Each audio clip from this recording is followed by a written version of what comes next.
विश्वको सबैभन्दा मूर्ख मतदाता मध्ये चाहिँ नेपाली मतदाता हो भनेर श्रम संस्कृति पार्टीले पार्टीका कार्यकर्ताले भन्नुभयो भने श्रम संस्कृति पार्टी चाहिँ कुन देशको पार्टी हो त कि नेपालको पार्टी होइन कि क्या हो यो श्रम संस्कृति पार्टी भन्ने झल्को आइसक्यो है। अब त्यसो भयो भने विश्वको सबैभन्दा भ्रम छर्ने पार्टी चाहिँ श्रम संस्कृति पार्टी जस्तो लाग्यो। अब श्रम संस्कृति पार्टीको नाम चाहिँ भ्रम संस्कृति पार्टी राखिदिनु त्यसो भए, किनकि भ्रम मात्रै छरेर हिँड्नुहुन्छ। अब भ्रम छरेर मात्रै त देश बन्दैन होला, श्रम गरेर देश बनाउँछु भन्नुहुन्छ।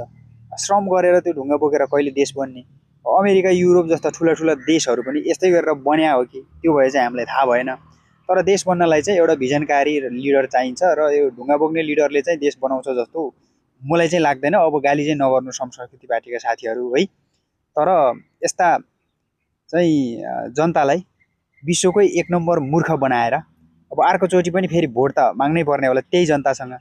अब त्यो जनताले दिएको मतको नै अपमान हुने गरी यस्ता शब्द बोल्ने राजनीतिक दल श्रम संस्कृति पार्टीलाई तपाईहरु के भन्न चाहनुहुन्छ साथीहरु?